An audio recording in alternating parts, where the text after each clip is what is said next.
Para hadirat yang kami hormati, nafsu syahwat, nafsu keinginan, ingin ini dan sebagainya, ingin berkuasa, ingin kaya, ingin surga, ingin neraka.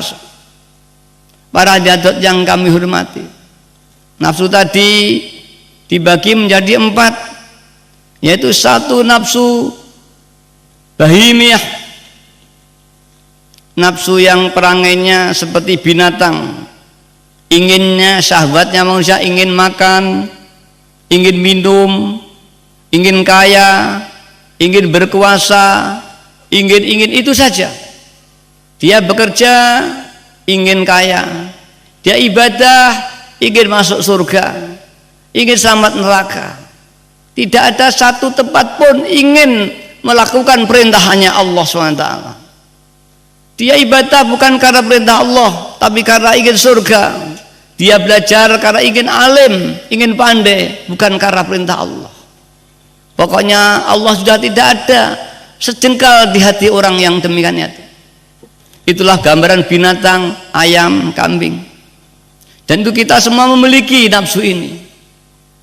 Ada lagi nafsu sabuiyah, nafsu yang pengerangainya seperti binatang buas, keinginannya sama seperti binatang jinak, ditambah kebuasannya, menerkam yang lain, makan yang lain, merugikan yang lain. Itu kehidupan manusia ada semua, termasuk kula lan panjenengan sedaya. Yang ketiga, nafsu syaitaniyah, nafsu yang inginnya mengajak maksiat. Kalau diajak ibadah malas, diajak bangkit malam malas. Yang terada dalam hatinya hanya ingin maksiat. Ini maka disebut nafsu syaitoniyah, yang perangainya seperti syaiton. Kemudian nafsu yang paling berbahaya pada hadirat indah tasawuf, nafsu rububiyah, nafsu yang keinginannya dipertuhankan, mengaku berkuasa, mengaku punya kemampuan, mengaku kaya, mengaku pandai, mengaku tampan, mengaku cantik, mengaku semuanya, bahkan mengaku hidup, mengaku punya kekuatan, mengaku inilah disebut rububiyah, karena aku itu hanya milik Tuhan yang Maha Kuasa. Tidak ada aku selain akunya Tuhan, tidak ada hidup selain hidupnya Tuhan. Hidup kita itu dihidupkan Tuhan, kekuatan kita dikuatkan Tuhan, penglihatan kita diperlihatkan Tuhan.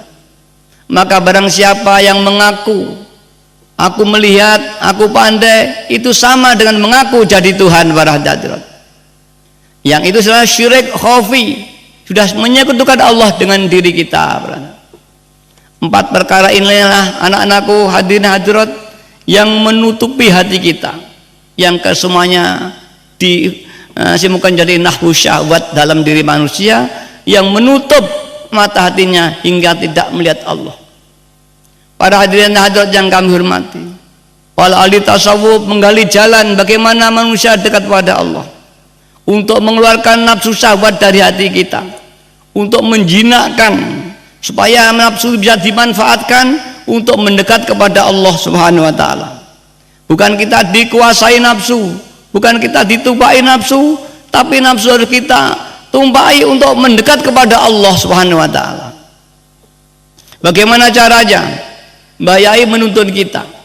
Manusia itu bergerak semua karena kehendak, karena keinginannya. Dia ingin sekolah karena ingin pandai, dia bekerja karena ingin dapat uang, dia tidur karena kantuk, dia makan karena ya lapar. Dorongan-dorongan manusiawi nafsu inilah yang harus kita manfaatkan untuk ibadah kepada Allah Subhanahu wa taala.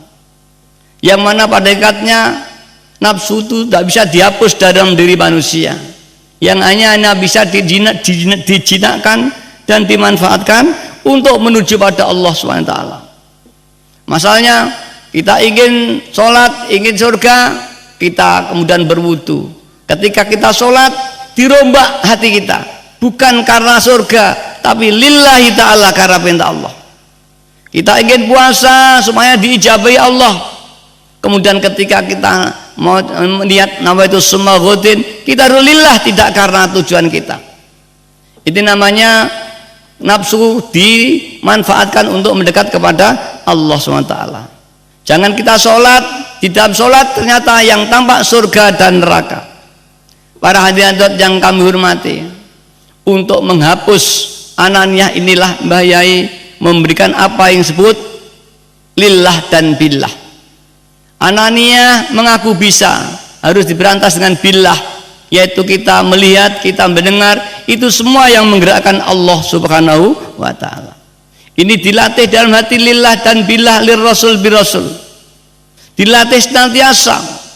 Tapi para hadirat, kalau belum dapat taufik hidayahnya, tidak bisa, maka mata hati tidak mampu melihat. Maka akhirnya para ahli-ahli tasawuf menggali jalan untuk menuju Allah Subhanahu wa ta'ala, yaitu dengan jalan thariqah.